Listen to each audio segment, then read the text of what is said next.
Jadi di eh, keperawatan maternitas. Ya, kemarin sudah mempelajari terkait proses terjadinya menstruasi. Ya, jadi adik-adik sudah belajar di semester kemarin bagaimana proses terjadinya menstruasi secara normal. Ya, yang uh, proses itu akan berulang setiap bulannya, seperti itu. Nah, ketika misalkan ada suatu di antara kan kemarin belajar ada di empat ini ya, empat bagian di sistem ovariumnya, di apa namanya, di hipotalamusnya, kemudian di ovariumnya, lalu di rahimnya, sama yang di hormon. Ya, hormon yang berhubungan dengan di estrogen dan progesteron. Ya, hormon yang dari ovarium. Ya, nah itu kalian sudah belajar proses-proses itu. Ada perubahan-perubahan di empat kondisi. Nah, sekarang kita belajar terkait gangguan menstruasi atau kejadian-kejadian abnormalnya. Yang pertama ada disminor, gangguan siklus, PMS, dan PMDD, juga endometriosis. Nah, IUB ini sering sekali, jadi banyak sekali kemarin di mahasiswa profesi itu beberapa mendapatkan kasus terkait abnormal uterine bleeding itu. Jadi abnormal uterine bleeding sebentar sebelum saya ini sebentar.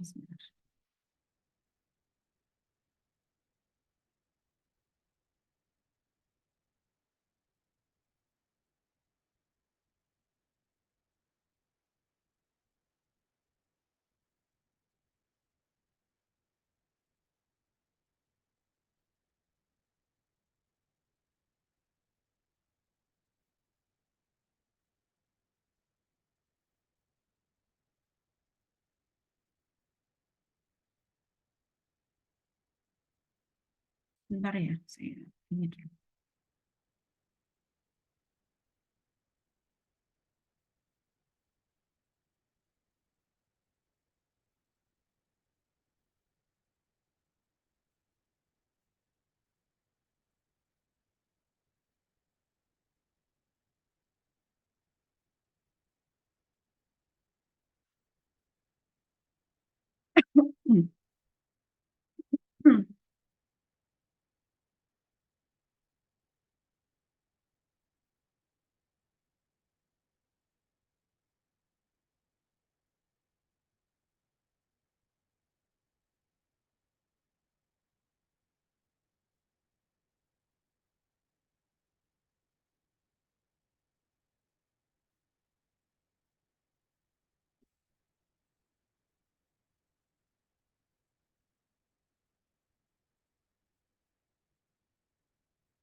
Sudah terlihat? Dah ya. Oke. Nah, abnormal uterine bleeding ini bisa juga dia karena bisa menjadi salah satu gejala ya. Jadi belum menjadi diagnosa pasti gitu. Karena kebanyakan terkait beberapa kondisi patologis di eh, di apa ya, di maternitas itu salah satu gejalanya adanya perdarahan uterus. Seperti contohnya CA cervix itu juga gejalanya biasanya juga ada terkait perdarahan gitu. Apalagi setelah dia koitus gitu. Jadi uh, normal uterine bleeding ini kadang yang bikin rancu itu dia tidak menjadi diagnosa pasti utama, tapi dia menjadi salah satu tanda gejala dari suatu penyakit gitu. Sehingga biasanya perlu adanya pemeriksaan lanjutan gitu. Jadi IUB-nya ini karena apa? Gitu. Ya. Hmm, Nah, yang pertama kita belajar dysminor. Jadi dysminor ini teman-teman ini sudah tahu lah ya semuanya, sudah paham apa itu dysminor. Jadi nyeri menstruasi yang disebabkan oleh pelepasan prostaglandin saat fase iskemik atau saat apa namanya saat eh, peluruhan dari fase premenstruasi.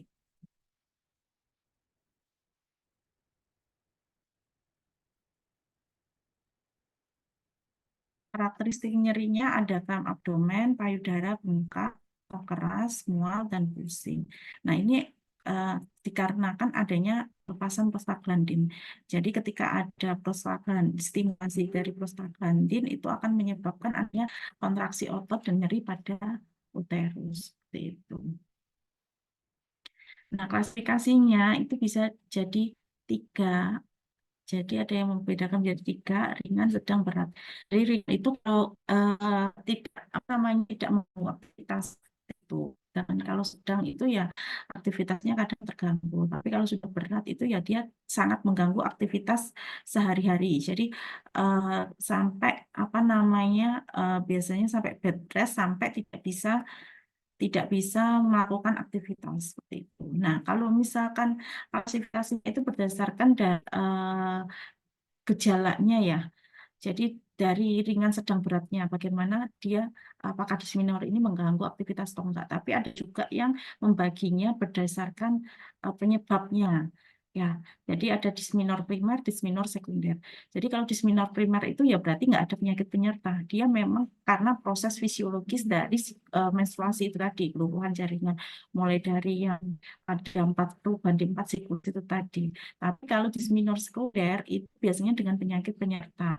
PID, pelvic inflammatory disease, atau dan infeksi panggul, atau juga endometriosis.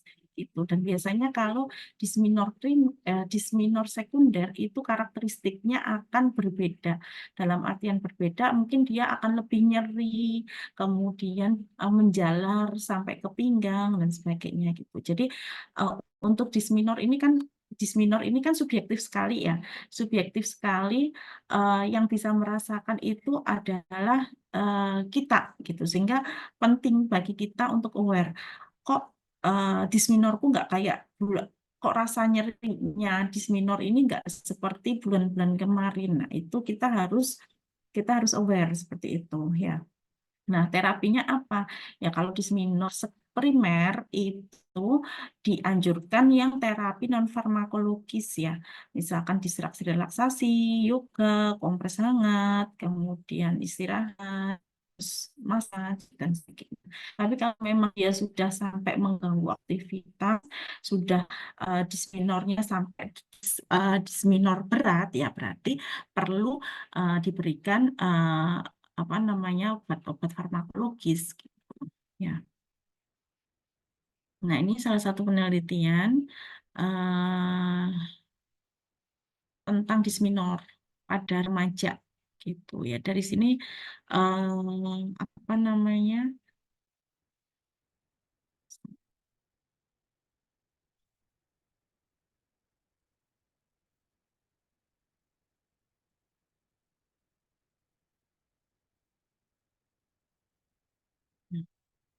Ya, dari sini bisa dilihat bahwa hampir semuanya itu kan menderita dysmenor. Ya, dysmenor. 85,6% mayoritas. Nah, itu dia dysmenor ini bisa juga dia dipengaruhi dari usia menarki ya.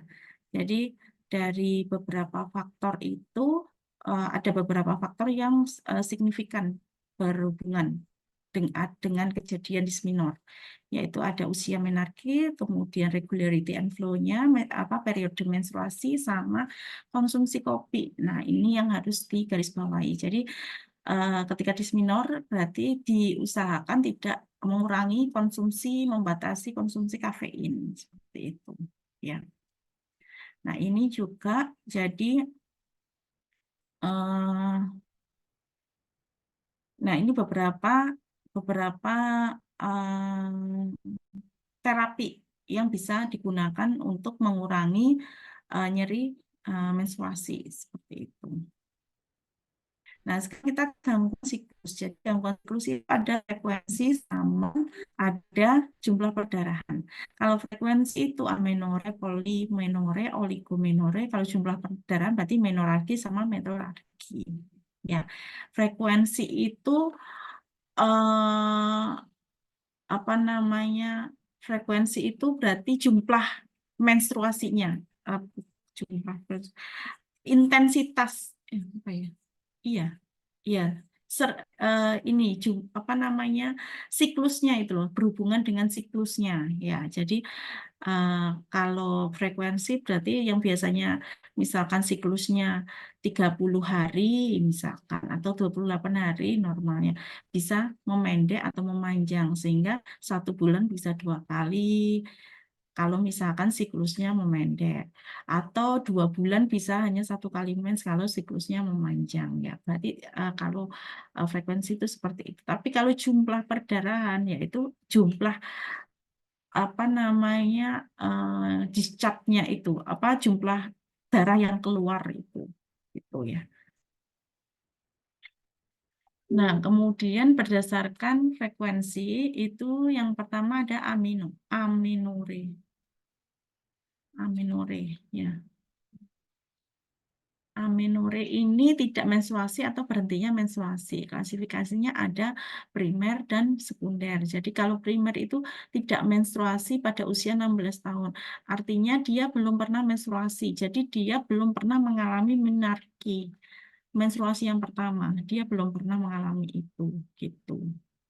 Kalau sekunder, dia sudah pernah menstruasi, tapi habis itu dia berhenti lebih dari 3 bulan pada wanita yang sudah pernah menstruasi. Jadi kalau pada primer itu dia tidak menstruasi, eh, ya karena memang berarti ada gangguan di hormonalnya, gitu.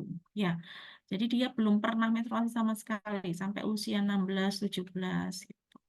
Kalau sekunder ya sudah pernah menstruasi tapi berhenti. Tapi eh, kalau pada biasanya kalau pada anak-anak yang baru menarki baru menstruasi itu kan memang jaraknya lama-lama ya 1 tahun 3 bulan 6 bulan gitu kan sudah pernah nah itu bisa dikatakan bukan amenorrhea sekunder juga gitu karena eh, itu kan dia baru menarki baru menstruasi tapi amenorrhea sekunder itu ketika sebelumnya siklusnya itu misalkan sudah 28, sebelumnya 28 sampai 30 lah siklusnya seperti itu. Tapi tiba-tiba dia nggak menstruasi selama lebih dari 3 bulan. Nah, itu bisa dikatakan menore sekunder gitu. Kalau pada anak-anak yang baru menstruasi ya memang biasanya karena masih proses adaptasi juga, biasanya memang jaraknya lama-lama gitu. Dan itu fisiologis. Setelah itu dia akan normal dengan sendirinya, gitu, rutin menstruasinya. Gitu. Nah, sehingga amenore apa ya amenore amenore primer ini eh, penyebabnya ya karena adanya kegagalan gonad itu tadi ya karena memang hormonalnya kadar estrogennya yang rendah gitu. Penata laksananya harus dilakukan pemeriksaan diagnostik dulu ya. Biasanya dia cek darah kandungan hormonalnya gitu. Jadi dicek lab secara menyeluruh kandungan hormonnya seperti apa. Nah, kalau misalkan memang rendah ya biasanya terapi hormon gitu. Kalau misalkan yang apa namanya tidak mens yang amenorrhea primer, tidak mens, tidak pernah menstruasi sampai 6 tahun. Karena normalnya itu ya sekarang usia 10 ya sekitar 10-12 itu sudah harusnya sudah mengalami menarki. Kemudian yang amenorrhea sekunder itu bisa karena stres, BB terlalu kurus, ya terlalu apa kecil badannya, terus olahraga yang terlalu berat. Kemudian juga obat-obatan yang dia efek sampingnya mensupresi gonadotropin releasing hormonnya. Kemudian PCOS juga bisa gitu. Jadi kadang itu kan kalau kita apa misalkan nih ada masalah gitu ya, kalian ada masalah atau stres lah karena apa gitu. Biasanya kan molor tuh kadang menstruasinya 2 bulan apa gitu. Ya kan, jadi ya stres itu mempengaruhi gitu. Kemudian kalau polimenore, ini siklus menstruasi terjadi lebih pendek dari biasanya. Jadi intervalnya ini kurang dari 21 hari. Jadi kalau polimenore, siklus menstruasi pendek, jadi dia sering menstruasi. Dapat disebabkan oleh gangguan hormonal juga yang mengakibatkan pendeknya fase luteal, ya kan? Yang mengakibatkan gangguan ovulasi dan pendeknya fase luteal. Nah, oligomenore ini yang siklus menstruasinya lebih panjang dari biasanya, lebih dari 35 hari. Nah, biasanya kalau oligomenore ini apa namanya?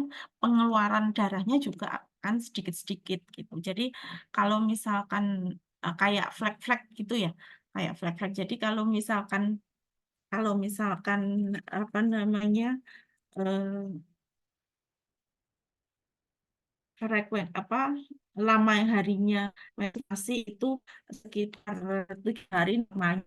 Kalau kalau pada oligomenore ini biasanya memanjang karena pengeluarannya juga darahnya itu sedikit-sedikit gitu, kayak flek-flek gitu ya. Nah, kemudian ini berdasarkan jumlah ada menorargi, jadi pendarahan menstruasi yang berlebihan lebih dari 80. Jadi kalau ngomongin normalnya itu kan 30 sampai 80 itu se se apa pembalut yang reguler yang biasa itu ya. Pembalut yang biasa itu sekitar 30 sampai 80. Kalau penuh aja sekitar 80 gitu. Terus habis itu menoragi dapat mengindikasikan adanya endometriosis, gangguan sistemik, gangguan pembekuan, ada PID, ada miom, ada atau ada kista, atau juga efek samping dari IUD, penggunaan IUD. Jadi ditanyakan dulu untuk apa namanya untuk pengajian ganti pembalut, caranya menanyakan ya ganti pembalutnya berapa kali, terus jumlah darahnya dalam pembalut itu penuh atau hanya sedikit gitu. Tapi kalau penuh itu ya kira-kira sekitar 80 cc ya, lebih ya. Kemudian terapinya ya pemberian progesteron atau KB oral, biasanya jasmin itu ya. Terus juga ada GnRH inhibitor. Nah, yang berikutnya ada menorargi, ini hipomenore, jadi perdarahan haid yang lebih pendek dengan discharge menstruasi, dia yang apa lebih sedikit ya, jadi dia pengeluaran darah itu lebih sedikit. Diidentifikasi karena kesuburan endometrium yang kurang, bisa karena gizi kurang, malnutrisi, kemudian juga adanya penyakit kronis atau juga gangguan hormon. Jadi perdarahannya yaitu spotting kayak flek-flek gitu. Um, apa namanya sedikit-sedikit gitu loh darahnya. Penyebabnya bisa karena penggunaan KB oral, iritasi vagina, produksi progesteron rendah uh, atau CA ya. CA ini juga bisa menyebabkan meteorologi. Nah, ini beberapa gambaran kalau di apa namanya di bagian objin, jadi di obstetrik ginekologi ini apa namanya gambaran kalau darah itu pengeluaran darah itu bisa kita kira-kira kalau misalkan dia satu pembalut penuh itu lebih dari kalau penuh ya itu berarti lebih dari 80 dia 100 cc ya 100 cc. Terus kalau sedikit hanya pembalutnya hanya keluar sedikit berarti sekitar 30. Nah, kemudian apa namanya kasa itu yang penuh yang ukuran 10 kali 10 itu 60 mili terus underpad ya itu 250 kalau di tengah. Nah, kemudian ini kasa yang besar itu biasanya buat apa namanya tan ini apa apa sih ini loh, tampon ya, semacam tampon. Jadi biasanya itu kalau di atau nih atau di retensi uterus atau apa itu kan biasanya buat ngedep kan ya. Jadi yang besar itu itu sekitar kalau penuh 350 mili ya. Terus itu sudah sampai kalau sampai bed dan sebagainya itu sudah postpartum. Contohnya kayak postpartum hemorrhagic kayak yang di bed itu 1000 cc sampai bawah-bawah darah 2000 cc. Kalau di apa namanya bengkok itu sekitar 500 cc. Ya, ini juga ada kemarin saya lupa kita ada dari IPMI itu Ikatan Perawat Maternitas itu juga ada terkait apa patokan-patokan untuk eh, pengeluaran bloodless ya. Jadi untuk mengukur darahnya. Karena kalau pada di opsi juga kalau memang pasien-pasien ini kan harus benar-benar darahnya harus ini benar-benar diukur benar gitu. Dilihat benar gitu ya. Nah, kemudian dari sini ada yang ditanyakan dulu terkait gangguan menstruasi yang pada minor, terus frekuensi jumlah. Ada yang ditanyakan?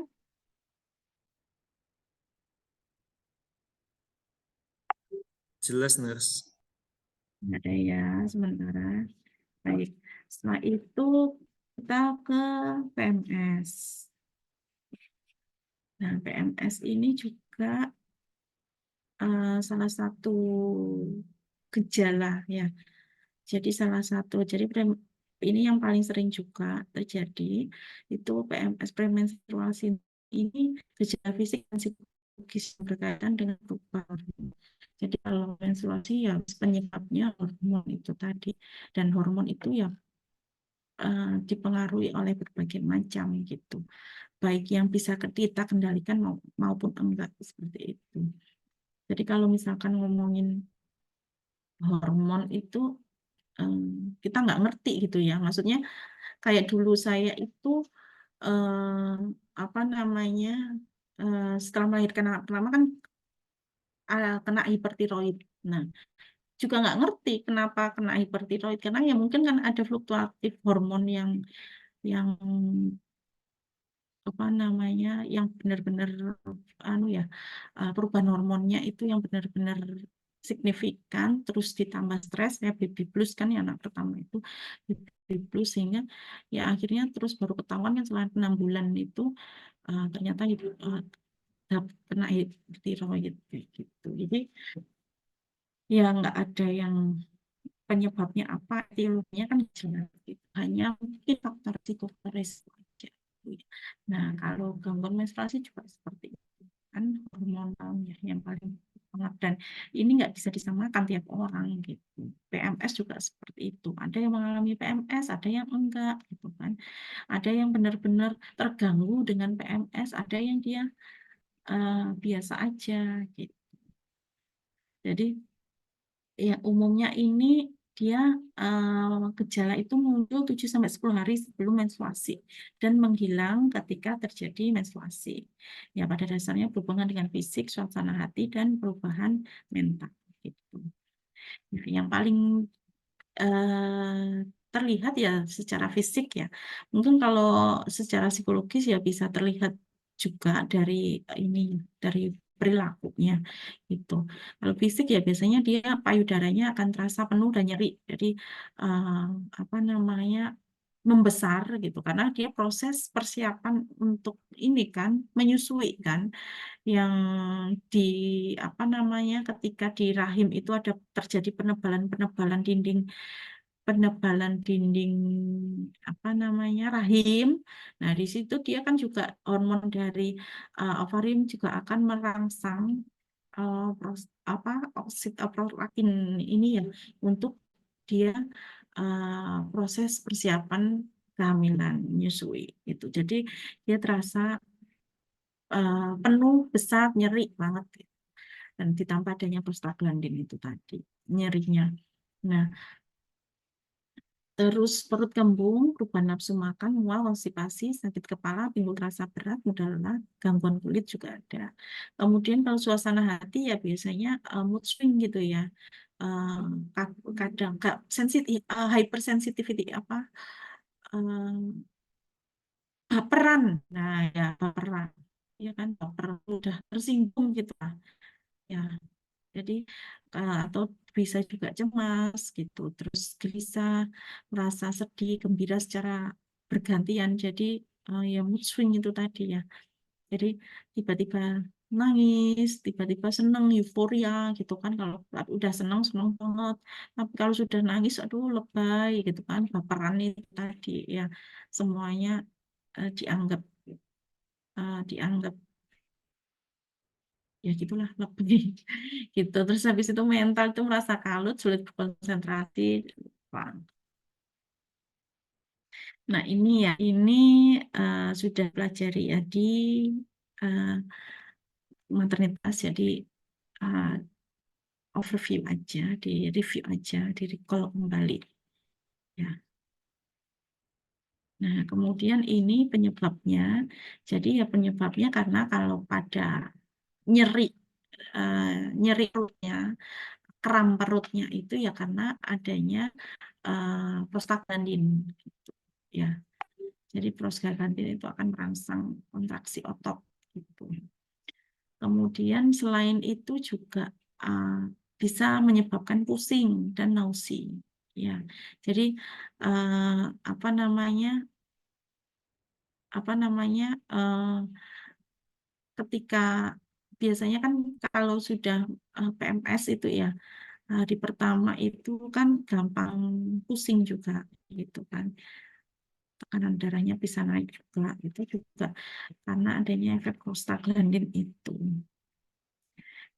kemudian nah itu adanya fluktuasi dari estrogen progesteron, imbalance level of estrogen progesteron, kemudian prolaktinnya, jadi prolaktin itu tadi yang tinggi, jadi dia ada untuk stimulasi payudara tadi untuk persiapan kehamilan. Dan biasanya sih ketika menstruasi berarti kan tidak terjadi ovulasi ya, eh, tidak terjadi apa namanya, tidak terjadi pertemuan ya antara ovum sama sperma itu, berarti tidak terjadi pembudahan, tidak terjadi fertilisasi. Nah, biasanya kan ketika menstruasi itu akan berkurang gitu.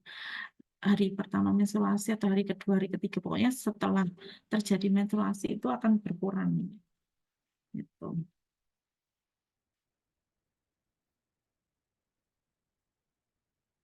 Nah, ini gambaran jadi secara apa namanya psikologis atau secara secara mental ya, jadi perubahan nafsu makan biasanya ya. Jadi ketika apa namanya perlu sebelum menstruasi itu nafsu makan akan meningkat, gitu kan, seneng ngemil. Terus habis itu mood swing, ya kan. Terus gampang tersinggung, gampang marah, senggol bacok lah. Itu pokoknya uh, ini sedikit gitu apa namanya bikin emosi lah gitu. Apapun itu. Pokoknya yang di depan mata itu salah. Jadi, ya kayak pengalaman pribadi gitu. Jadi kayak kalau saya di rumah itu jadi pengennya uring-uringan gitu. Kalau sudah uring-uringan badan sakit semua, wikis mau tandanya mau menstruasi gitu. Jadi udah apa yang dilakuin suami saya, apa ya terus anak-anak yang dilakukan anak-anak gitu udah kalau sudah gitu kan kalau orang rumah itu sudah hafal gitu kan.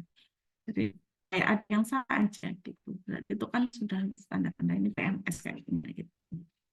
Jadi nggak enak hati gitu, mood swing terus.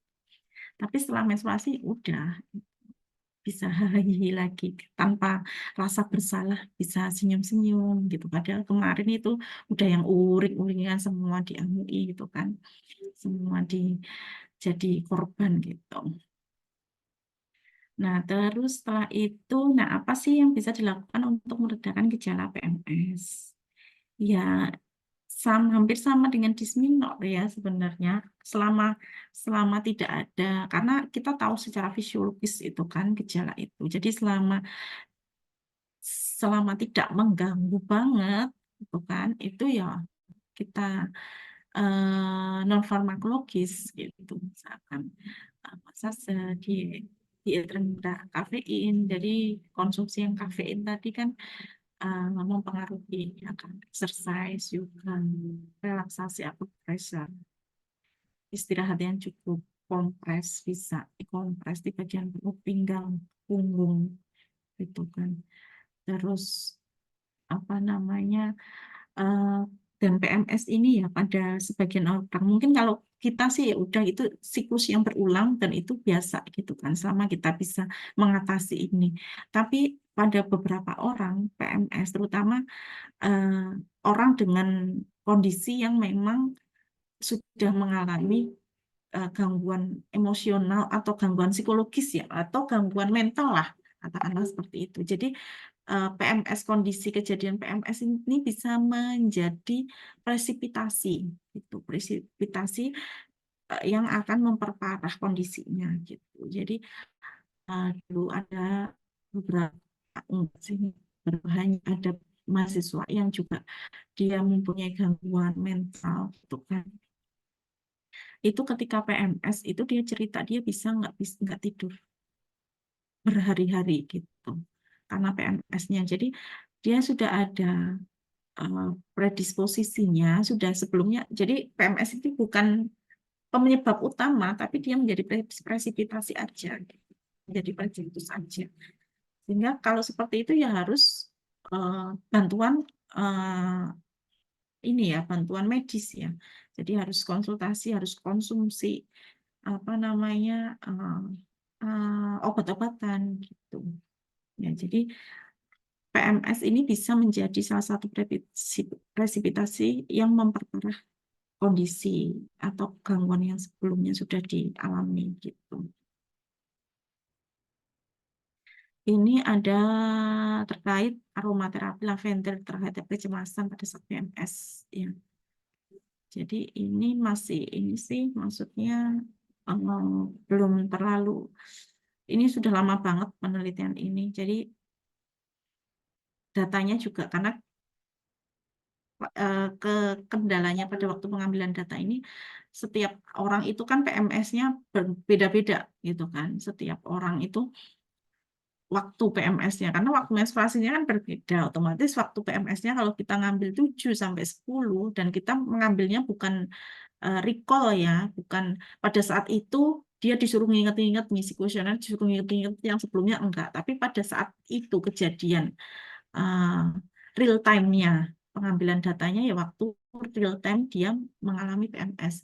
Nah, sehingga kita harus beberapa kali kedatangan ya, beberapa kali pengambilan data uh, yang pertama untuk mendeteksi, mengkaji kapan dia menstruasi, kemudian kita uh, hitung perhitungan menstruasi yang berikutnya. Jadi kita melihat siklusnya berapa hari, tanggal terakhir menstruasinya kapan, HPHT-nya hari pertama, hari terakhirnya itu untuk menentukan perkiraan menstruasi berikutnya, tanggal menstruasi berikutnya. Nah, tanggal menstruasi berikutnya kita ambil 7 sampai 10 hari sebelum perkiraan tanggal menstruasi berikutnya itu. Hingga akhirnya beda-beda tiap siswa itu beda-beda kan jamnya. Jadi harus berkali-kali sehingga memang sampelnya jadi sedikit banget gitu. Ya. Tapi ya dari situ aromaterapi ya bisa ya. Jadi kan sekarang kan banyak banget tuh sekarang sudah eh, apa namanya banyak banget dari YL lah dari mana dan itu sudah dan semua sekarang kan semua produk-produk yang minyak biasanya sudah dengan tambahan-tambahan tambahan aroma gitu kan. Nah, itu juga bisa ditambah juga dia bisa apa namanya ditambah dengan teknik distraksi mungkin ya itu bisa mengurangi itu mas.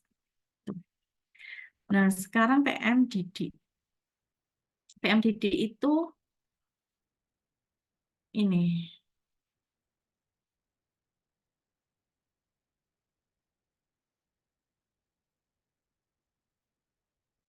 PMDD ini adalah kumpulan gejala ya yang apa namanya dia menjadi gangguan disorder. Jadi bukan hanya gejala-gejala fisik, tapi kumpulan gejala itu dia sudah menyebabkan terjadinya suatu gangguan. Ya, jadi gejalanya hampir sama dengan PMS, tapi dia lebih intens gitu, dan dia sangat mengganggu. Ya sudah akhirnya bisa mengganggu atau mengakibatkan kondisi yang tidak baik pada tubuhnya juga. Gitu. Jadi kalau ini harus dengan pasti harus terapi ya. Dan biasanya ya itu tadi hanya sebagai pencetus, sebenarnya dia sebelumnya sudah ada riwayatnya, misalkan dia riwayat punya masalah gangguan mentalnya, gitu kan. Dengan adanya PMS yang parah, yang akhirnya terjadi PMDD ini, nah dia akan memperparah kondisinya, gitu ya.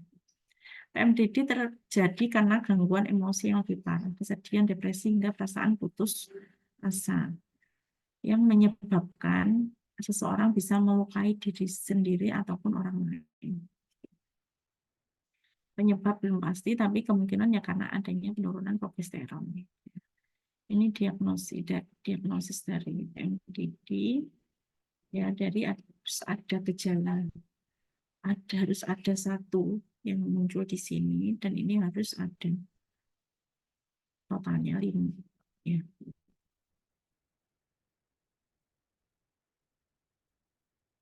Terus terapinya ya tinggi vitamin, kalsium, rendah garam. Ya. Terus kemudian biasanya juga apa terapi hormon juga ya. Terapi hormon, terus juga kalau misalkan dia sudah adanya depresi, ya antidepresan, dibutuhkan antidepresan juga. Ya, ini nanti bisa dibaca. Terus endometriosis, ini sel endometrial yang tumbuh di luar tabung uteri. Jadi lokasi terseringnya di ligamen uteri. Ya. Ini penyebabnya karena produksi endometrial yang berlebihan, genetik atau produksi estrogen. Jadi kalau dengan endometriosis, ini ovulasinya itu biasanya dia tidak teratur, atau dia mengalami ovulasi tapi ya nggak teratur gitu, nggak bisa dipastikan, dan bisa menyebabkan disminor dan dispareni. Terapinya ya KB oral, estrogen, progesteron, kemudian GnR, inhibitor GnRH, sama pembedahan ya. Ini tanda gejalanya yang paling sering nyeri panggul, infertilitas, ya kan, karena adanya distorsi anatomis panggul ya, karena adanya perlengketan itu juga bisa. Tapi juga banyak yang asimptomatis. Jadi apa namanya nyeri. Jadi itu tadi kita yang harus paham ya, ketika terjadi disminor atau adanya nyeri lah, itu kan kita harus aware nyerinya itu eh, yang bisa merasakan karakteristik nyerinya itu kan kita. Apakah nyeri itu seperti biasanya, atau masih bisa kita, atau sudah menjalar sampai ke panggul, sudah menjalar sampai ke pinggang gitu. Dan kalau infertilitas itu biasanya kan jangka panjang, efek jangka panjangnya gitu. Jadi efek jangka panjang bisa mengarah ke infertilitas. Jadi kayak IMS, infeksi, terus habis itu PID, itu kan juga kalau tidak diatasi atau dideteksi secara dini, itu kan bisa menyebabkan infertilitas gitu. Ya. Nah, ini nyeri itu menjadi tanda utama endometriosis, termasuk disminor sekunder, dispareni ya. Jadi ya karena gejalanya itu kayak nyeri disminor, jadi kadang itu banyak yang abai. Jadi dianggap ya udah kayak disminor biasa. Karena padahal itu suatu alarm kalau disminornya itu memang beda dan nyeri banget dan sudah sampai menjalar ke punggung dan sebagainya. itu suatu alarm juga. Kita harus melakukan pemeriksaan lanjutan. Nah, di endometriosis, terus kemudian PID dan sebagainya kan harus dilakukan pemeriksaan diagnostik lanjutan kan, harus dicek USG, harus apa gitu. Jadi nggak bisa penegakan diagnosanya hanya nggak bisa dari gejala-gejala itu karena hampir sama sebenarnya kalau pada penyakit ini ya, kalau pada gangguan eh, reproduksi itu hampir sama. Dan keparahan gejala tidak berkorelasi dengan derajat penyakit. Penata laksanaan bisa terapi simptomatik dan pembedahan. Nah ini ya, jadi yang paling sering di cul-de-sac itu di anterior maupun posterior. Nah, kemudian asuhan keperawatan, jadi data demografi pasien, keluhan yang paling utama dan dirasakan mengganggu sampai pasien datang ke layanan kesehatan. Jadi kita mengkaji dulu keluhan utamanya apa. Keluhan utamanya misalkan ya, perdarahan, ya udah kita kaji perdarahannya dulu. Atau misalkan dia keluhan utamanya nyeri, ya udah dikaji nyerinya, PHRST. Kalau pengkajian nyeri ya harus ada PHRST-nya itu ya, provok atau pencetus paliatif, kemudian quality-nya, kemudian regionya, time, skalanya gitu. Jadi harus ada PHRST-nya. Terus kemudian riwayat kesehatan sekarang, kalau misalkan dia perdarahan, ya berarti dikaji perdarahan ini mulai kapan, kemudian juga apa yang sudah dilakukan, ada keluhan lain nggak lain perdarahan. Kalau misalkan sudah dikaji, terus kita tanyakan juga apa yang sudah dilakukan, sudah ke dokter, sudah ke bidan, sudah kemana, atau minum obat-obatan apa, beli di mana. Nah, itu juga dimasukkan. Maksudnya beli di mana itu obat bebas gitu loh maksudnya. Ya, bukan resep dari dokter. Jadi di apa konsumsi obat bebas itu tapi tidak membaik, habis itu langsung ke rumah sakit atau dibawa ke dokter dulu gitu. Jadi upaya apa yang sudah dilakukan juga harus dimasukkan sampai ceritanya mulai keluhan muncul sampai di dia dibawa ke layanan kesehatan tempat kita praktek gitu ya. Nah, kemudian yang penyakit terdahulu ya yang sebelumnya. Jadi apakah dulu pernah gitu ada gangguan atau juga misalkan riwayat penyakit terdahulu ya riwayat penyakit yang lain juga bisa. Ya. Nah, pemeriksaan fisiknya itu tuh ya. Jadi mulai dari pemeriksaan umumnya, keadaan umumnya, terus kemudian kepala sampai ekstremitas gitu. Dan kalau pemeriksaan fisik, kalau tadi kan data subjektif nih, data subjektif. Jadi kita tanyakan yang dari pasiennya, gitu kan. Nah, kalau data subjektif ini keluhan utama, data demografi keluhan utama, riwayat kesehatan saat ini, riwayat penyakit terdahulu, itu kan data subjektif dari pasien, informasi dari pasien atau keluarga. Nah, kemudian kita untuk menegakkan atau mengangkat masalah keperawatan untuk menganalisis selain data subjektif kan kita harus compare dengan data objektifnya gitu. Jadi pemeriksaan fisik kan termasuk data objektif ya, data yang misalnya saya atau perawat yang lain meriksa ya hasilnya sama, tapi kalau subjektif ya subjektif dari pasien bisa aja beda ya kan. Misalkan karena saya judes banget, jahat banget, saya tanyain nyerinya, skalanya jadi 9. Padahal misalnya ditanyain Rizky, Nur Rizky, Alfiansa, karena Rizky baik gitu kan, sabar gitu, kalem. Nah, itu ditanyain skalanya jadi 4 atau 5. Nah, itu kan subjektif ya. Ya, tapi kalau dilihat dari pemeriksaan fisik ya saya sama Rizky pasti sama. Untuk melakukan pengajian pemeriksaan fisik itu hasilnya sama gitu. Konjungtiva anemis pasti sama, nggak mungkin kan saya periksa anemis, Rizky periksanya nggak anemis kan enggak. payudara juga membesar, ada nyeri tekan, itu kan ya pasti sama ngeceknya gitu. Pasti eh, apa namanya tidak akan berubah datanya. TTV juga seperti itu.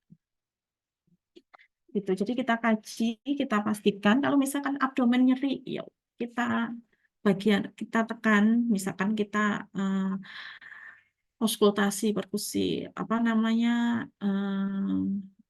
itu ya. Kalau abdomen kan auskultasi dulu, bukan bukan IPAP ya, bukan inspeksi dulu, gitu kan. Ya itu kita lihat, kita cek juga. Kalau misalkan perdarahan ya biasanya ada tanda apa gejala tambahannya, misalkan amblenis, kering, gitu kan, pucat, wajahnya terus tampak lemas, gitu. Nah, kemudian jangan lupa kita kaji juga darahannya, menstruasinya, gitu. Kalau misalkan nyeri, tadi kasih PHRST kan subjektif gitu ya.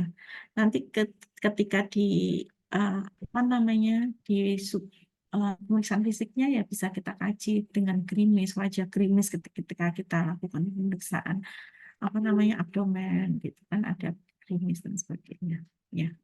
Terus kemudian psikologis ada mood irritable, terus kemudian mood irritable, terus kemudian ini riwayat koitusnya juga, tapi harus hati-hati ya, karena kan memang kalau pada pada apa namanya seksualitas, pengkajian seksualitas itu kan eh, kita harus menanyakan dengan ketika pasien juga sudah trust dengan kita gitu ya. Jadi harus hati-hati. Terus persepsi terhadap penyakit atau kondisinya. Nah, ini masalah keperawatan yang berhubungan yang biasanya muncul di kasus-kasus ini ya, biasanya ada nyeri, kemudian ansietas, distress spiritual, kurang pengetahuan dan sexual dysfunction. Jadi ini apa namanya dibiasakan, ini kayaknya saya ini nulisnya kurang lengkap. Jadi kalau masalah keperawatan ya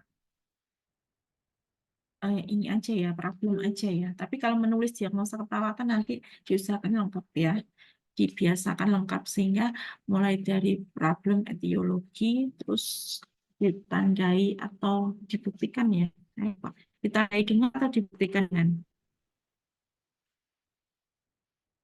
Kan nulis diagnosa tuh.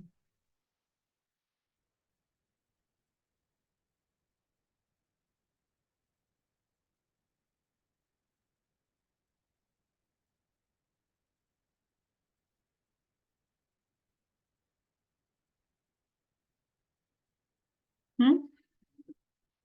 Em, dibuktikan dengan ya ya jadi ditulis sampai sign simptomnya ya dibuktikan dengan apa,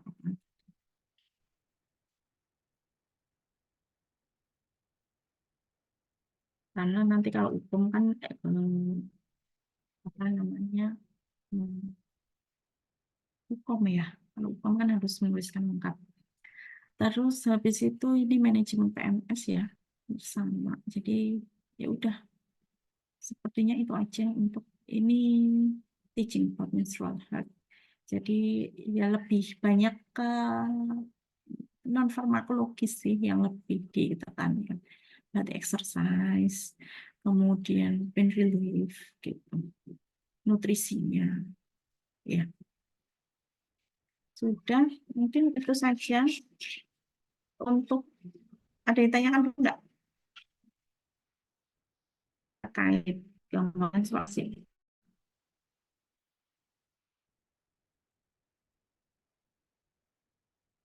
Nggak ada.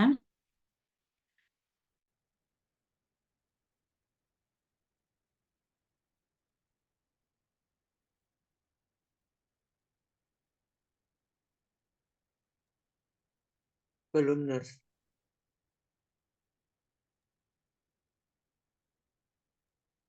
Mas izin bertanya. Iya, gimana, Kan Marcelina? tadi masalah keperawatannya itu ada spiritual distress ya. Itu biasanya berhubungan dengan apa ya, Nas? Kalau misalnya di gejala IUB ini. Hmm. Jadi kalau misalkan tadi kalau distress spiritual lebih ke ini sih, lebih ke ketika dia terjadi PMS gitu ya. Kemudian juga kalau IUP itu kan apa namanya ada kalau di Muslim itu kan ada terkait bagaimana dia beribadah dan sebagainya kan akan terganggu juga gitu kan. Apalagi kalau kalau misalkan rentangnya apa lebih dari menstruasinya itu lama gitu kan, lebih dari 15 hari dan sebagainya gitu. Jadi ya harus dikaji pendampingannya juga seperti itu. Marcelina. Oh, berarti kayak lebih ke dia kayak nggak bisa Bagaimana beribadah gitu ya, Nas. Jadi bagaimana caranya dia? Karena itu kan juga akan mempengaruhi. Jadi kalau kita itu sebagai perawat kan harus biopsikososio spiritual, harus menyeluruh sebenarnya gitu kan. Jadi kadang itu ada yang apa namanya orang-orang yang memang eh, keyakinannya itu kan akan mempengaruhi juga pengobatannya gitu. Jadi diharapkan ya dengan adanya ini kan bisa jalan semua masalah teratasi, tapi dia juga bisa beribadah sesuai dengan keyakinannya masing-masing gitu. Gitu. Jadi em, apa namanya ya tadi harus mengkaji bagaimana biasanya kan ada kalau biasanya contohnya ya kalau ada pasien yang saya jadi nggak bisa sholat, jadi nggak bisa ini termasuk darah menstruasi atau enggak, dan itu kan menjadi apa namanya pasti akan mempengaruhi kan secara psikologis juga akan mempengaruhi pasien itu gitu. Kalau memang dia punya keyakinan itu Marcelina. Tapi saya ini ya belum ngecek ya di SDKIS yang seingat saya ini saya dulu masih saya masukkan sesuai dengan NOKNIK Nanda Nanda NOKNIK. Kalau sekarang kan 3S di SDKI ada nggak ya? Belum saya update soalnya juga. Mestinya ada sih. Waktu biasanya, Nas, kalau misalnya lagi pengkajian gitu, jadi nanti si pasiennya mengutarakan dia cerita gak bisa buat maksimal untuk beribadah gitu, Nas. Ya biasanya ini kan kalau di format pengkajian itu kan pasti ada juga kan itu. Jadi ya kita lebih ke data subjektif kan. Kita eh, menanyakan, menanyakan dengan wawancara. Jadi menanyakan bagaimana dan nggak harus ya nanti adik-adik pas belajar pas ini ya semester berapa ya? 7 ya. PKPK. CS saya lupa kalau yang di ini semester berapa. Jadi nanti kan belajar bagaimana pengajian pasien. Jadi menanyakan itu ya nggak langsung itu. Jadi bisa kita dari apa kayak in-depth interview gitulah ya. Jadi kita bertanya kemudian akan kita kembangkan gitu kan pertanyaan ini. Jadi yang mungkin yang ada gimana ya tanyanya gitu kan ya. Yang di pikirannya adik-adik. Cuma kan nanti karena teman-teman kan kebanyakan memang anak reguler itu ketika belajar pengajian itu kayak jadi kayak wawancara gitu, kayak wartawan gitu. Ada format pengajian ditanyakan ini, keluhannya apa Bu? Dah berhenti.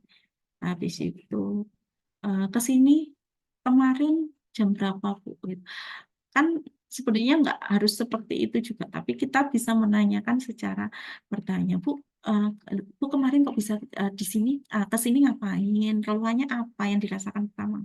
Ceritalah orangnya. Habis itu kita tanya lagi. Jadi berkembang gitu. Jadi nanti bisa ngarahnya, biasanya kegiatannya terus di rumah Ibu apa? Gitu. Saya itu cuma di rumah aja, Bu. Mbak, gini. Oh ini ya Bu ya, terus ikut kumpul-kumpul gitu PKK gitu kan kita bisa mengkaji sosialnya gitu kan. Oh iya Mbak saya seneng gitu gitu. Terus ketemu sama teman-teman ya gimana lagi Mbak biar nggak stres. Emang kenapa Bu kok stres Bu kan ya enak Bu di rumah Bu. Ini kita bisa mengkaji tuh secara psikologis gitu kan.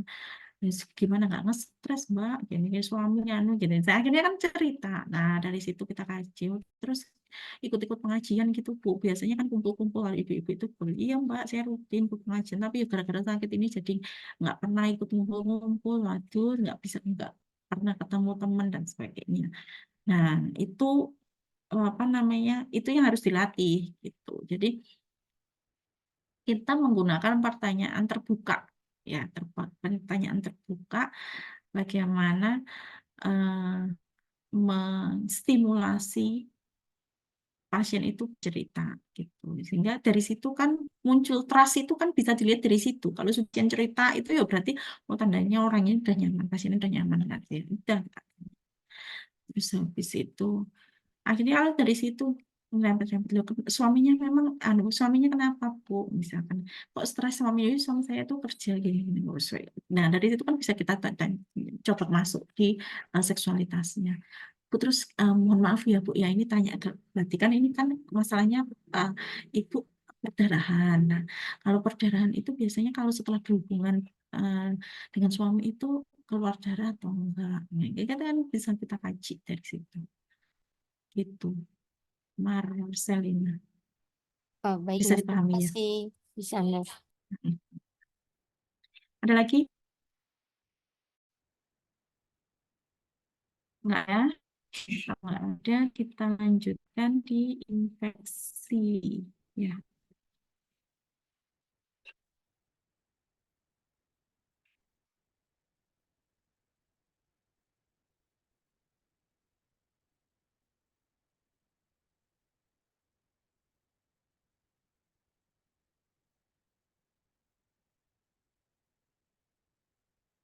ya jadi eh,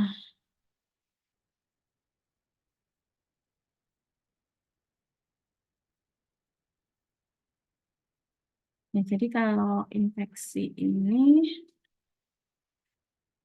catatan pembelajaran bisa dibaca. Jadi topiknya IMS, infeksi torch, PID. Ya, jadi IMS ini macam-macam banget. Ada yang disebabkan bakteri, virus, protozoa, jamur gitu. Biasanya sih yang paling sering diketahui itu yang kayak HIV, ya kan? HIV, kemudian apa namanya HPV. HPV itu yang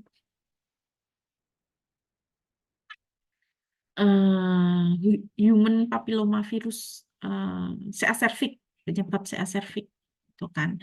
Jadi eh, tapi sebenarnya itu banyak sekali. Kalau HIV itu kan salah satu yang nggak bisa disembuhkan, ya kan. Tapi kalau yang lain-lain itu sebenarnya banyak sekali dan bisa disembuhkan.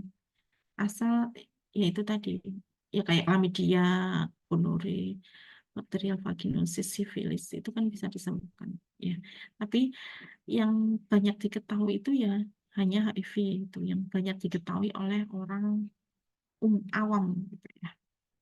Epidemiologinya. Nah, ini banyak sekali memang di Belanda ini contohnya ini agak lama ya belum saya update mohon maaf sekali.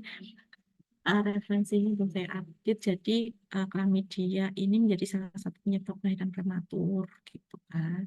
Kemudian di New South Wales ini juga riwayat chlamydia sebelumnya jadi 40% kelahiran mati. Nah, di UK juga Candida albicans, terus BV, bakterial vaginosis gitu. Dan eh, di Indonesia itu sulit untuk mengetahui apa namanya mengetahui prevalensi dari chlamydia, kemudian apa namanya trichomoniasis gitu. Karena kan memang kebanyakan itu asimptomatik gitu. Jadi kalau gejalanya itu kalau nggak asimptomatik ya ini kayak keputihan gitu dan itu kan ya dianggap udah biasa. Biasanya itu kalau muncul kalau dia sudah kena eh, penyakit yang lain gitu. Jadi kayak gonore, kayak HIV AIDS-nya itu biasanya disertai sama chlamydia itu gitu. Ya. Nah, ini BV jadi kalau BV ini ya peradangan vagina ya. Jadi akibat pertumbuhan berlebihan satu atau lebih bakteri yang pada kadar normal ditemukan pada vagina. Gitu. Jadi faktor predisposisinya itu ada pasangan seksual multiple, hubungan seksual tidak terlindungi, dan sering membilas vagina ya. Ya, biasanya putihan, tampak berwarna putih susu hingga abu-abu dan memiliki bau khas seperti ikan atau amis. Tanda gejala pada ibu disjat, gatal, nyeri, terbakar. Nah, kalau pada ibu hamil ya akhirnya efeknya bisa ke KPD, ketuban pecah dini, atau PROM, prematur of membrane, kemudian persalinan preterum atau infeksi cairan ketuban. Efek pada janin ya prematuritas dan BPLR gitu. Jadi kalau misalkan apa namanya eh,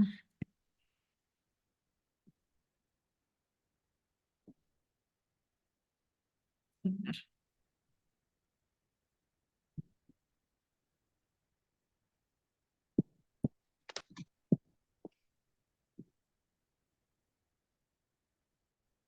Nah, kalau misalkan putihan ini kan harusnya kalau keputihan yang normal itu gimana? Berwarna apa? Bening. Iya, bening. Ya, jadi nggak berwarna gitu. Jadi harusnya bening. Kalau sudah berwarna putih gitu ya kita harus aware ya. Maksudnya aware-nya kita mungkin hygiene-nya kita itu hygiene-nya kita yang kurang gitu. Coba terus pemakaian apa celana dalam, pakaian itu juga diperhatikan yang menyerap keringat, jantung dan sebagainya. Gitu. Karena kondisi hygiene yang kurang ini juga akan memperparah atau bisa menyebabkan ini kan karena dia sebagai port di entry si bakteri, virus dan sebagainya itu. Jadi kalau saluran reproduksi perempuan itu kan pendek ya, beda dengan laki-laki kan. Kalau kalian lihat jarak antara vagina ke eh, apa namanya mulut eh, mulut rahim itu apa itu yang jaraknya itu kan pendek banget. Kalau laki-laki itu kan panjang kan, masih ada salurannya yang panjang gitu. Tapi kalau perempuan itu jarak antara vagina sampai ke rahim itu kan pendek gitu. Jadi sehingga dia invasi gampang gitu masuknya kalau dia sudah ada itu. Jadi harus kita kalau harus kita perhatikan gitu. Ya, mungkin kalian yang sering dengar perennial hygiene, vaginal hygiene, apa sih gitu. Tapi sebenarnya ya sepenting itu gitu.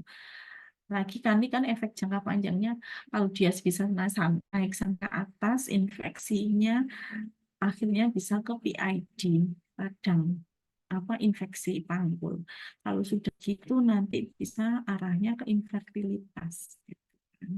Nah, ketahuannya biasanya kalau sudah menikah sudah lama gitu kan terus kenapa ini gitu ya jadi bahkan oh ternyata ovari ada infeksi kan di panggulnya di rahimnya atau di radang panggulnya bisa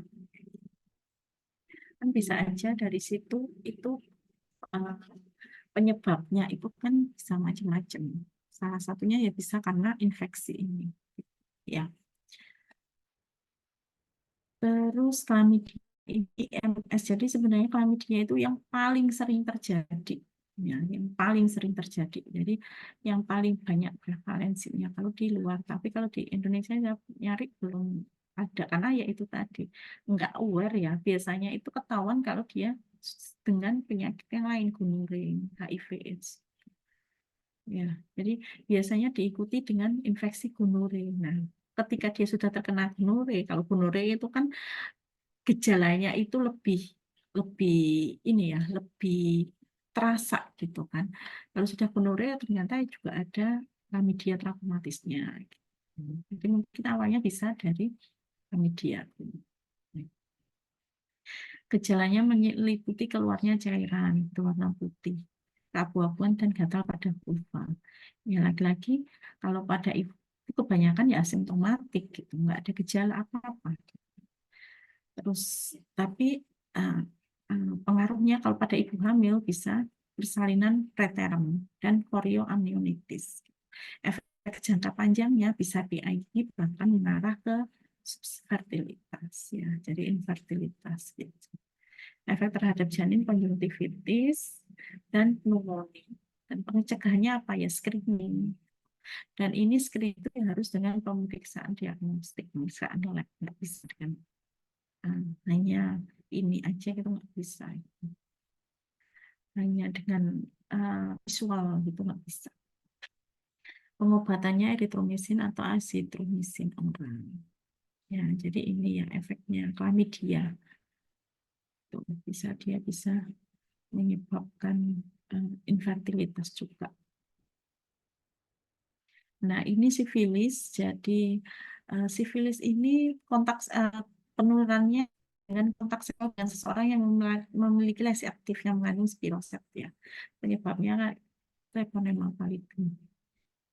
Jadi dia akan ada luka gitu.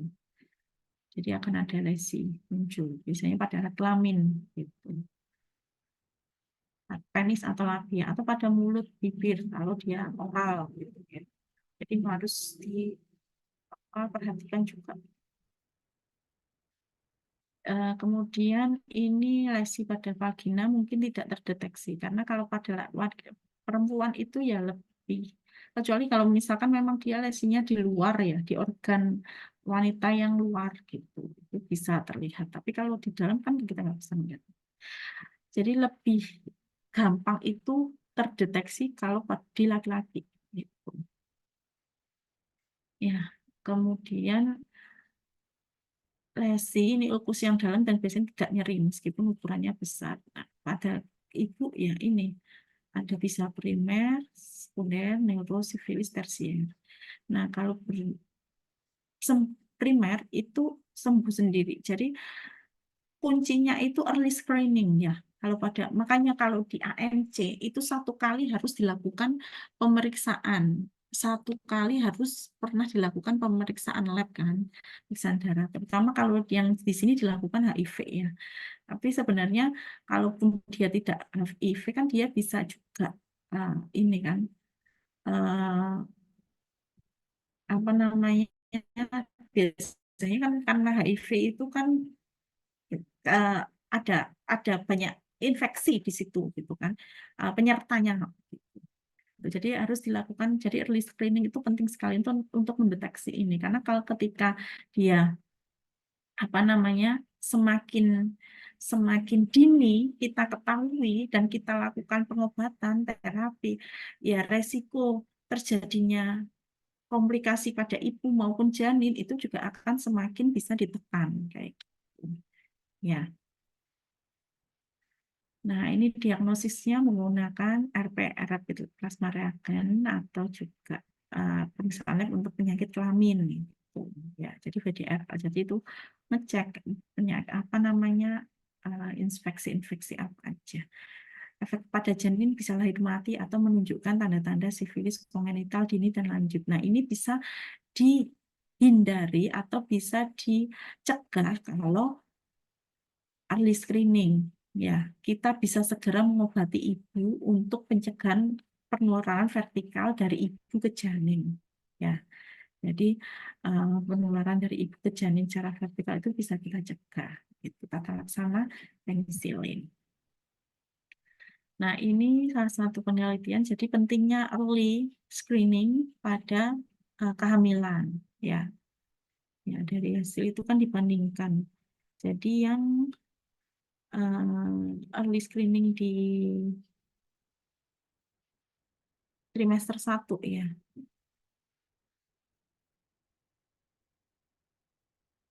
Dan segera mendapat pengobatan itu dia bayinya lebih sehat. Gitu. Jadi ibu-ibu dengan sifilis yang dia sudah terdiagnosis sejak trimester 1, 2, minimal 2 lah. Dan segera diobati, mendapat terapi penisilin dan sebagainya, lebih besar apa namanya, lebih besar, lebih kecil resikonya untuk melahirkan bayi yang cacat. yang menderita kelainan kongenital dibandingkan yang dia baru terdeteksi ketika trimester 3. Kan seperti yang kalian ingat di konsep kehamilan ya, ketika perkembangan janin. Nah, trimester 1 kan organogenesis, ya kan? Jadi pembentukan organ-organ itu kan lebih banyak di trimester 1. Nah, ketika itu segera terdeteksi, kemudian segera diberikan terapi, ya, resiko untuk ini lebih kecil. Jadi eh, lebih besar kesempatan untuk mendapatkan bayi yang sehat itu lebih besar dibandingkan yang sudah trimester 3 baru terdeteksi, baru mendapatkan pengobatan, baru mendapatkan regimen terapinya gitu. Ya.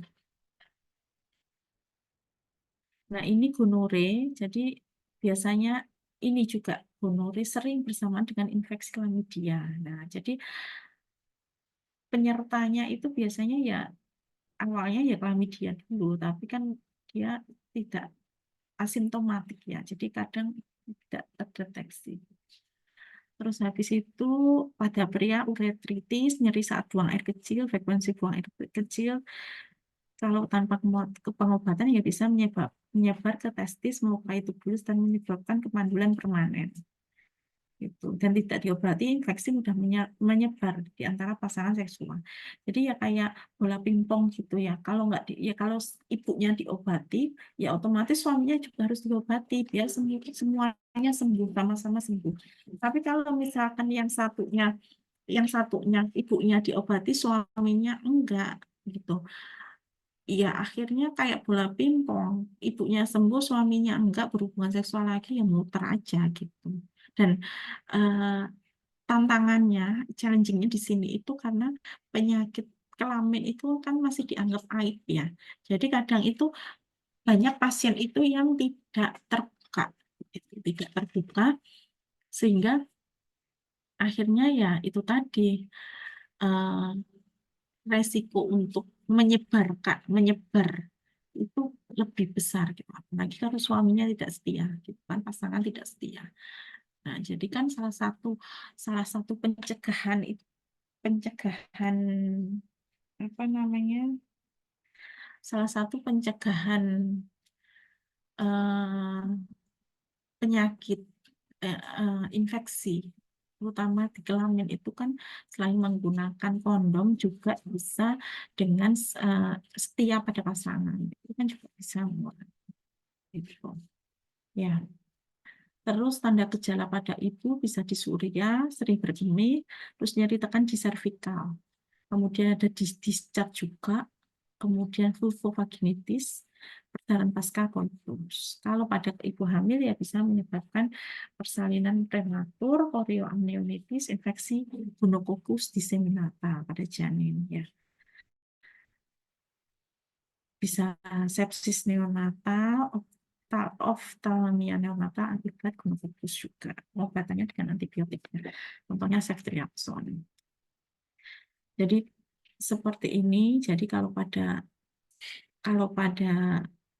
perempuan ya kalau dilihat kan hampir sama ya. Maksudnya yang bikin rancu itu kan ya hampir sama semuanya itu nyeri ya kan nyeri nyeri hampir mirip dengan nyeri disminor. Kemudian ada dicat gitu kan pengeluaran darah misalkan atau misalkan pengeluaran discharge keputihan gitu kan kalau pada perempuan.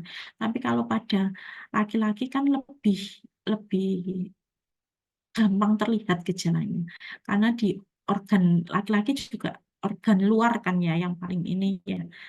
Kalau wanita kan keluarnya kan hanya yang terlihat apa sih vagina, labia, mayora, minora itu aja kan ya. Terus kalau pada laki-laki kan ya lebih banyak memang organ luarnya gitu kan. Jadi kalau misalkan ada inflamasi di penisnya, kemerahan di penis kan kelihatan. Ya.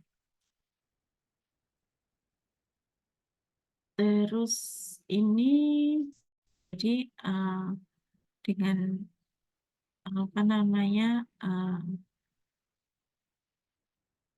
ibu hamil ya ibu hamil setelah dilakukan apa screening itu 30 ya, hampir 15% itu dia dengan chlamydia trachomatis itu dengan curable STI sexual transmitted infection itu AMS yang dapat disembuhkan itu. Kemudian gonore dan trichomonas vaginalis.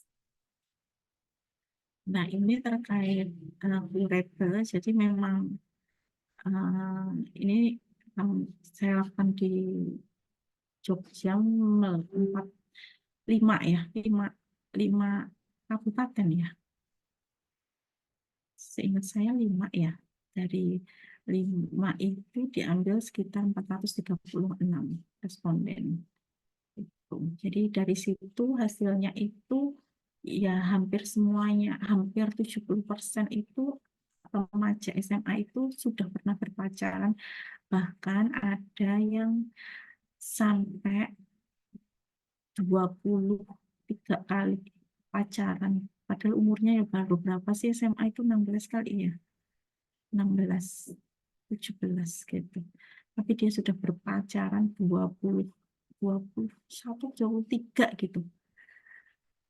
Dan ya terus pacarannya juga enggak hanya pegangan tangan gitu, tapi kissing dan sebagainya. Dan ternyata dari situ juga mereka hanya paham terkait HIV aja, nggak tahu terkait penyakit-penyakit IMS itu banyak sekali, terutama yang IPS ya. Kalau di SMA yang IPA itu mereka dapat pelajaran, cuma hanya superficial aja, dan itu hanya terbatas terkait HIV, sifilis, gonore, aja kayaknya apa lagi gitu ya. Chlamydia juga, tapi hanya sekilas gitu aja, enggak ini gitu. Jadi seperti itu. Terus juga dari situ apa namanya peran orang tua ya, peran orang tua. Jadi di situ ibu-ibu yang dia pendidikannya lebih tinggi itu lebih ada, jadi mereka lebih banyak cerita kepada teman, tapi ada saatnya kalau terkait kondisi-kondisi yang tertentu dia itu cerita ke ibunya. Dan peran ibu itu memang sangat besar sekali di sini gitu. Sehingga ya benar ya setinggi. Jadi mau nanti kalian kerja jadi apa, itu kan seperti pendidikan anak itu di rumah kan dari orang tua. Nah itu ya benar juga, karena semakin tinggi pendidikan orang tua, terutama ibu, itu akan berpengaruh terhadap bagaimana proses pengasuhan anak gitu. Ya, jadi ya mau entah nanti kan mau jadi ibu rumah tangga atau mau kerja atau jadi working mom atau enggak, atau ibu rumah tangga aja itu suatu pilihan. Tapi setidaknya kan enggak ada yang mubazir kalian nanti mau lanjut S1, S2. Sarjana pun kalau nanti ujung-ujungnya mau magister pun mau dokter pun kalau nanti ujung-ujungnya S3 ya tetap enggak apa tetap berguna gitu loh. Enggak mubazir, setidaknya minimal untuk anak-anak. Ya, karena perkembangan zaman ya, saya juga merasakan anak saya aja masih SD aja, saya harus ngikutin gitu kan, harus ngikutin apa sih yang ada chat WhatsApp kayak semacam WhatsApp apa sih yang terbaru itu, apa sih namanya, saya nggak ngerti ya, nggak paham. Tapi ya mau nggak mau kita harus melek gitu kan, harus melek teknologi jangan sampai, karena ya perkembangan zaman sekarang kan eh, anak-anak sekarang kan beda dengan yang dulu. Jadi semakin pintar-pintar. Jadi kita harus setidaknya walaupun kita nggak ini, setidaknya kita paham gitu, kita bisa. Ya karena kalau sudah anak itu, aduh nggak asik, mama nggak asik gitu kan. Akhirnya kan dia larinya ke orang lain kan, bisa ke teman, bisa ke orang lain yang dianggap lebih asik, lebih mengerti gitu. Jadi kalau umur-umur 12 ke atas itu kan 12 ke atas. Kalau misalkan balita 1 sampai 6, 1 sampai 5 ya. 6 itu kan masih orang tua kan yang paling anu. Kata ibuku gitu kan. Kalau anak saya yang TK dulu mesti kata mamaku lo gini, kata mamaku lo gini gitu. Tapi kalau sudah 6, 12 itu kan kata guruku kan, ya kan dia lebih percaya gurunya. Kita bisa tukaran nih, bisa bertengkar gara-gara ngajarin matematika. Enggak, mah. Kata guruku lo kayak gini. Iya, Dek, iya benar, tapi ini loh, Dek. Enggak, mah. Gitu kan pasti gitu. Kata guruku pokoknya lebih ini. Habis itu kalau sudah 12 ke atas itu kan teman-temanku. Nah, gimana kita dari situ kita bisa jadi temennya mereka. Kita setidaknya kalau nggak paham itu bisa ngerti lah gitu. Ada hal-hal yang kayak kemarin yang gede itu, mah aku tak bikin ini ya, tak bikin apa namanya, tak bikin akun TikTok ya.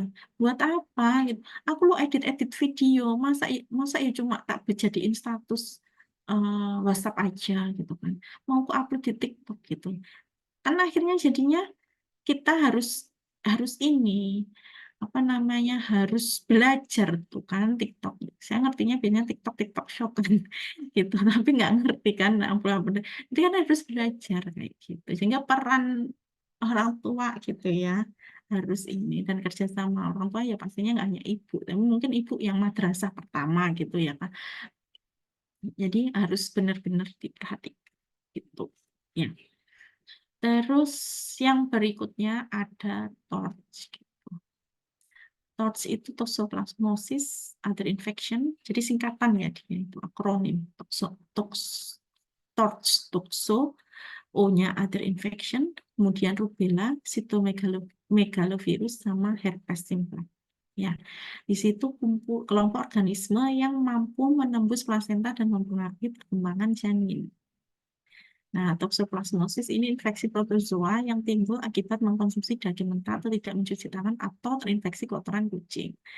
Ya, penyebabnya Toxoplasma gondii.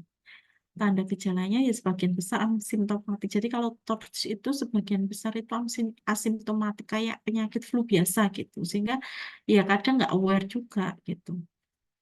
Ya, jadi eh, kalau misalkan makanya kenapa kalau pada ibu hamil ya dihindari dulu makanan yang mentah-mentah gitu kan, sushi yang daging mentah itu dihindari dulu kan takutnya ada protozoa di dalam daging mentah itu. Kemudian terkait kucing boleh nggak sih melihara kucing ya? Ya boleh gitu. Yang penting kan bukan boleh nggaknya pelihara kucing, tapi kan kotorannya gitu kan. Jadi ya harus tetap kita jaga hygiene-nya. Kalau kucing-kucing yang sudah dirawat yang baik kan pasti sudah ini ya, maksudnya sudah diperlakukan dengan ini dan sudah dirawat, jadi kotorannya juga nggak kemana-mana gitu kan. Gitu dan kitanya juga pasti apa namanya eh, kucingnya juga selalu biasanya dibersihkan ke salon gitu kan, ke salon atau enggak dimandikan lah sendiri, dibersihkan bulu-bulunya terus ya gitu lah. Ya, jadi bu- bukan masalah pelihara kucing atau enggaknya gitu. Tapi kalau misalkan kita bisa menjaga kebersihan baik kebersihan kita ya. Jadi sebelum makan, sebelum apa cuci tangan, pokoknya cuci tangan. Sebenarnya kan walaupun nggak melihara kucing juga itu kan suatu hal yang harus ya dilakukan untuk preventif kita gitu cuci tangan. Kemudian menjaga kebersihan dari hewan peliharaan itu kan juga salah satu pencegahannya.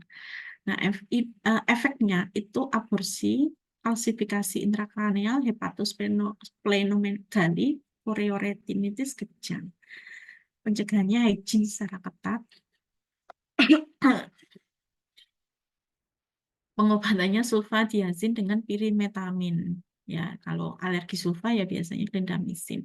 Nah, eh, biasanya ya kalau misalkan ini itu ketahuan kalau dia eh, abortus berulang ya. Kalau sudah ada kasus dengan abortus berulang, kita harus curiga. Harus kita arahnya apa mungkin ada infeksi TORCH ya. Ibu langsung ke pengajian, ibu punya hewan peliharaan, ibu ini jadi dikaji gitu. Jadi biasanya kalau sudah abortus berulang itu kita harus ada curiga adanya TORCH itu. Nah, apa nggak bisa ya sebelum sebelum lahir itu bisa terdeteksi bisa. Jadi kalau misalkan ada kelainan gitu pada janin itu bisa terdeteksi. Cuma kan eh, kalau pada melalui USG ya, tapi kan nggak semua apa namanya dokter spesialis objin itu bisa detail membaca. Biasanya yang detail itu subspesialisasi objin yang subspesialisasinya fetomaternal. Nah, fetomaternal itu cenderung dia lebih bisa membaca di USG bagaimana adanya kelainan-kelainan. Jadi saya juga menggunakan fetomaternal itu rasanya puas gitu loh, senang gitu. Jadi kan dia apa namanya bisa melihat. Jadi benar-benar detail gangguan jantung. Ini katupnya, ini bilik kanan, bilik kiri jantungnya, serambi kanan, serambi kiri, jangan lengkapkan ininya. Terus habis ini katupnya, ini uh, otaknya, ya kan.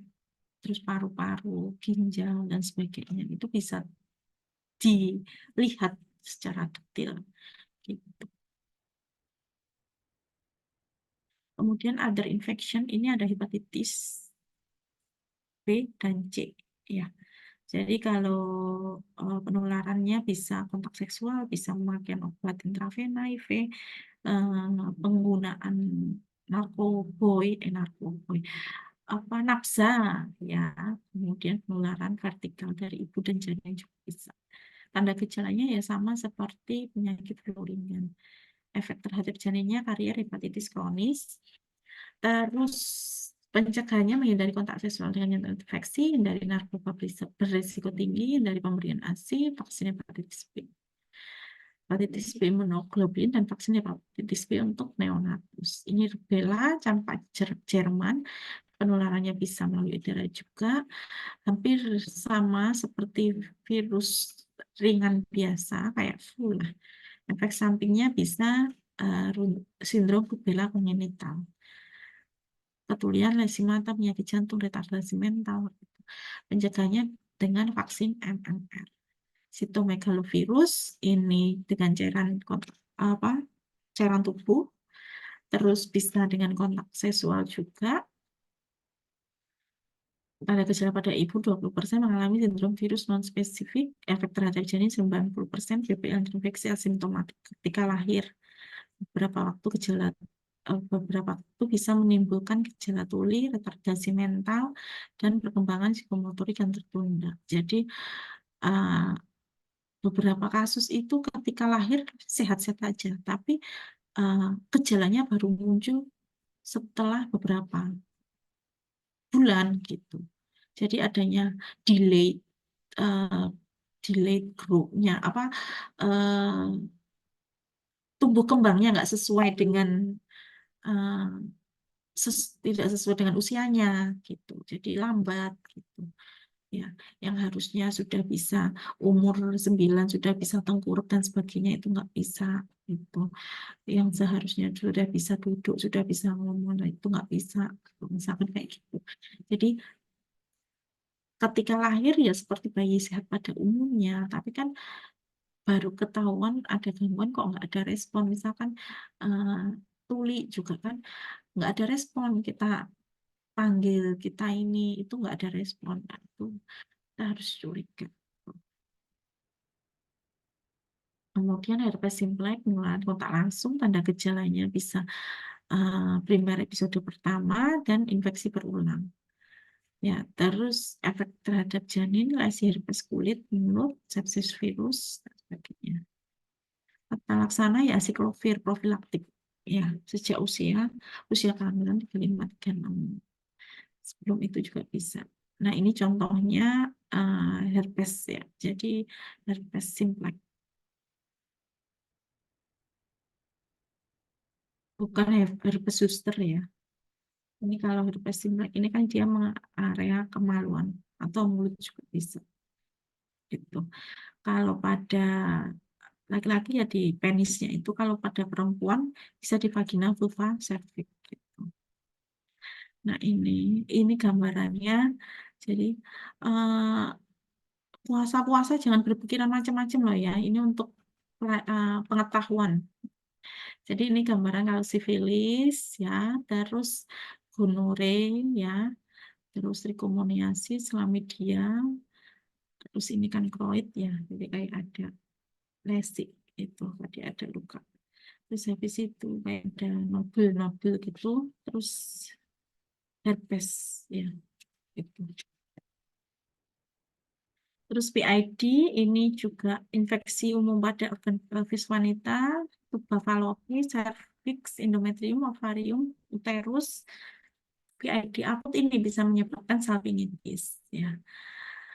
Salpingitis ini penyebabnya bisa apa namanya bisa menyebabkan infertil dan penyebabnya yaitu tadi infeksi yang berkelanjutan ya bisa gonore, chlamydia, mikroplasma. Nah itu bisa terjadi karena terjadi pembedahan atau juga pemasangan IUD. Kira-kira kenapa kok pembedahan atau pemasangan IUD bisa menyebabkan PID?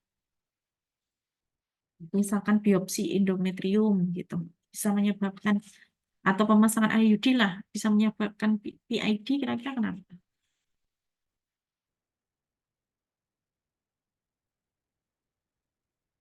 Siapa yang bisa menjawab? Apa mungkin karena tindakannya invasif, Nurse? Tindakannya invasif. Ya, ada lagi?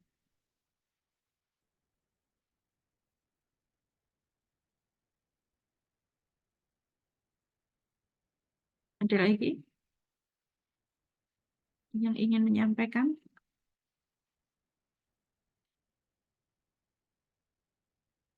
Ya, jadi iya memang benar ya invasif. Jadi kita mengeksplor area, kita memasukkan benda asing ya ke area ini, area dalam sampai ke mulut cervical pemasangan IUD ya.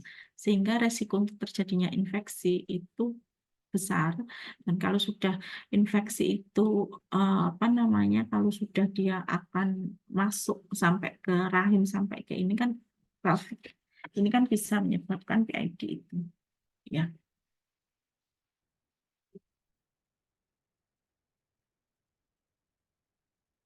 Nah, ini gambarannya. Jadi kalau pada PID itu penuh dengan pus ya, ada abses.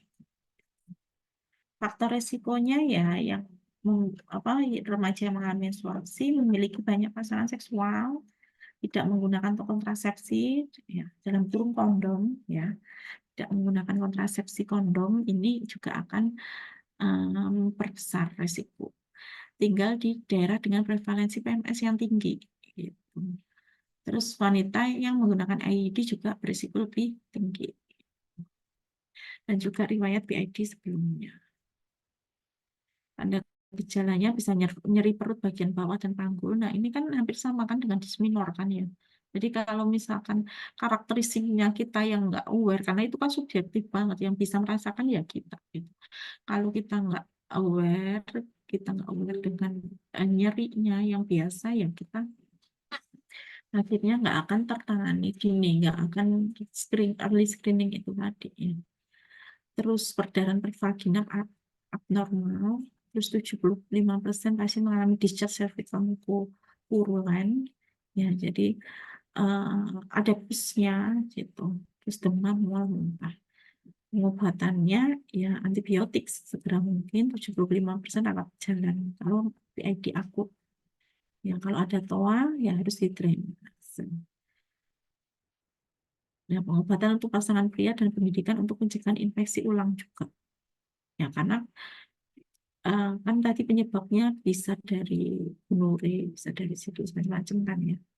Tuh.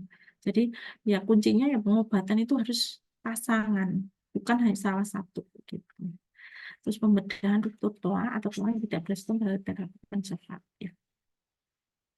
Keluhan utama ini hampir sama kayak tadi ya. Terus riwayatnya ini jangan lupa.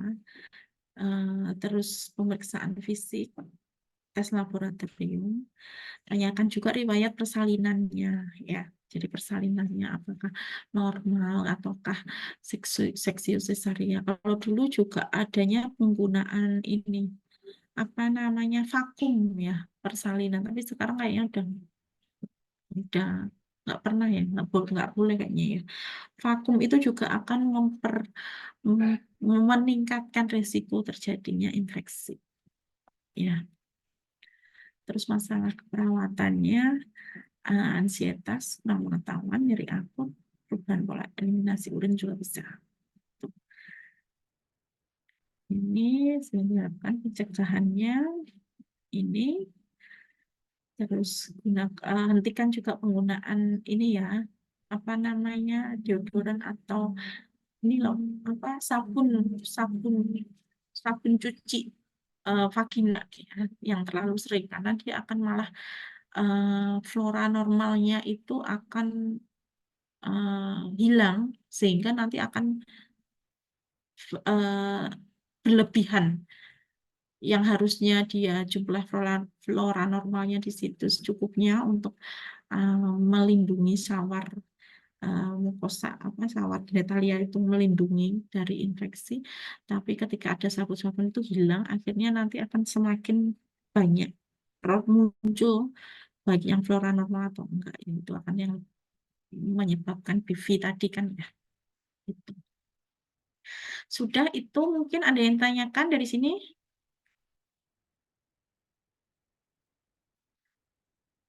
Dari sini ada yang tanyakan? Sudah cukup, Nurse. Cukup ya. Jadi kalau pada infeksi uh,